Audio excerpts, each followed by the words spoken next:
بسم الله الرحمن الرحيم. الحمد لله، صلى اللهم على نبينا محمد وعلى آله وصحبه أجمعين. أيها الأحبة، فسلام الله عليكم ورحمته وبركاته. صلاة كبعدي وولالكين أحمد جوهر from Happy Family Academy. aad baan idinku mahadinayaa daawashadiina.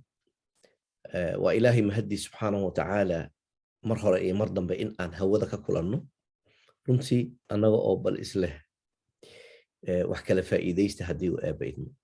Mar labaad waa Ilaahay mahadii subxaanahu wa tacaala teknolojiyadan maanta in ay jirto oo aniga iyo idinka isku keen xidhaysa waqti aan si markaad u fiiriso meelaha geographically, markaad fiiriso qaarad ahaan ama meelaha aan degannahay, labadaba inay dhici karto inaan isku dhownahay oo magaalo mid aan wada degannahay, iyo inaan kala fognahay oo aan kala degannahay caalamka daafihiisa kala duwan iyo qaybihiisa kala duwan. Wax Ilaahay loogu mahadiyo subxaanahu wa tacaala maanta in ay fursadani ina dhex taalo fursadan aan haysan. Saddex arrin baan rabaa marka inaan idinla wadaago oo degdeg ah haddii uu aaba idmo. Saddexda arrin midda u horeysa waxa weeyaan, waxaa la yidhaahdaa waqtigu alwaqtu ka sayf.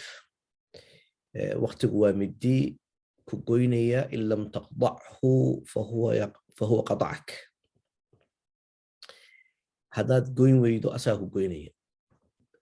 way u baahan tahay in la isweydiiyo siduu waqtigu seef u yahay, sideen anigu u goyn karaa waqtiga, siduuse isagu waqtigu ii jariyo ii goyni haddaan anigu goyn waayo. Waa arrin u baahan runtii la xidhiidha personal development iyo qofku inuu ka fikiro noloshiisa.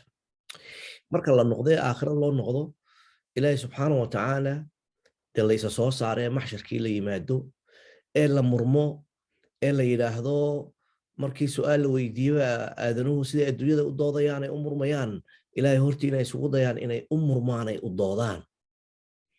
Ilaahay wuxuu leeyahay subxaanahu wa tacaala, awalam nucammirkum maa yatadakkaru fiihi man tadakkar wajaaءakum الnadhiir. cajiib, wajaaءakum الnadhiir. waxyaaba badan ayaa lagu macneeyaa runtii.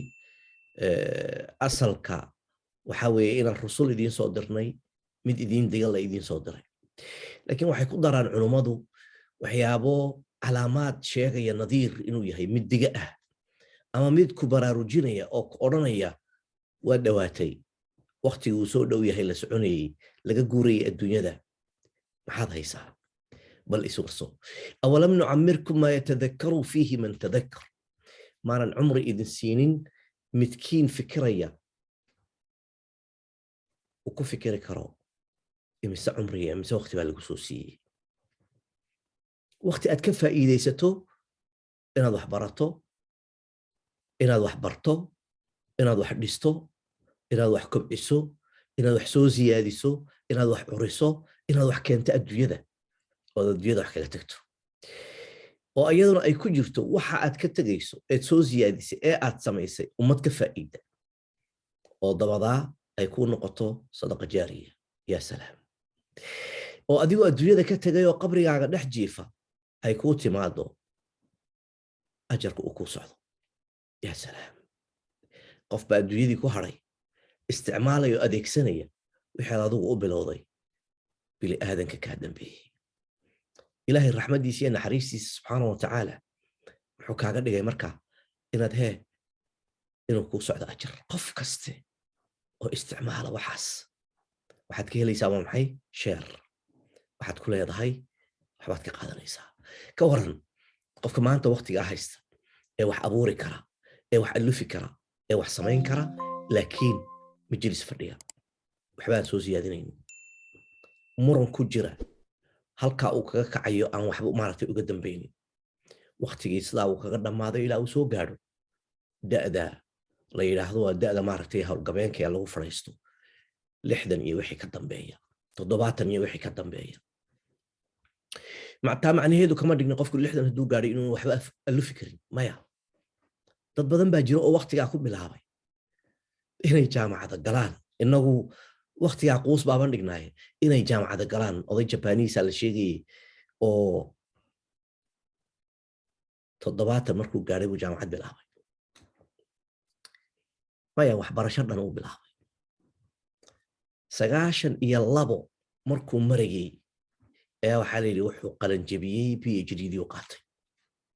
su'aal baa la weydiiyey, waxaa lagu yidhi why, maxaa kugu kalifay adigoo da'dan soo gaadhay inaad imika samayso waxbarasho, haddana adooba maaragtay dhaqaaqila in aad u timaado PhD inaad samayso?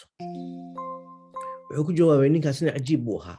wuxuu yidhi haddii fursadii isoo dhaaftay macnaheedu kama dhigna inaanan fursad kale helaynin. kow waxaan rabaa buu yidhi horta dadka da'da yar iyo dadka yaryari iyo qof kasta oo cumrigiisu meeshii doontaa u joogta in uu wax bilaabi karo waqtiga uu joogo. haddii cumrigiiyo noloshu ay la gaadhana inuu dhammayn karo. waxaad dareemi kartaa ama kugu soo dhacaya maskaxdaada xadiiskii nebiga calayhi salaam ee uu nebigu lahaa haddii suurta la afuufo oo qiyaamada la yidhahdo qiyaamadii baa dhacaysa oo aad gacantaada ku hayso geed beer buu yidhi nebiga calayhi salaam. yaa salaam, inaba caadi ma aha. waxayse u baahan tahay runtii iyaa la soo bixi karaa, caqliga la soo baxaya waakii. inaguna waxaad mooddaa inta badan in marka la gaadho da'da 50 la soo gaadho in la isdhigto mararka qaarkood oo la yidhahdo khalaas carabkii baa iga weynaaday, qof weyn baa noqday, maanaa waxaan samayn karaa. niyadda in la iska dilayo.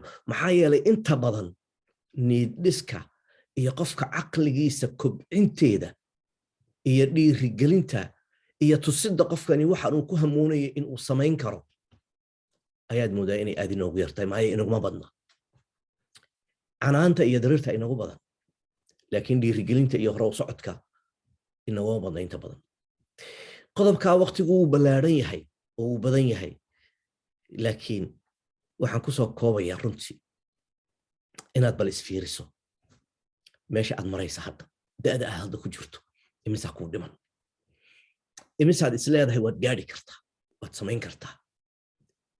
waxaan ku soo koobi lahaa bal waxaad samaysaa imagination, tasawur.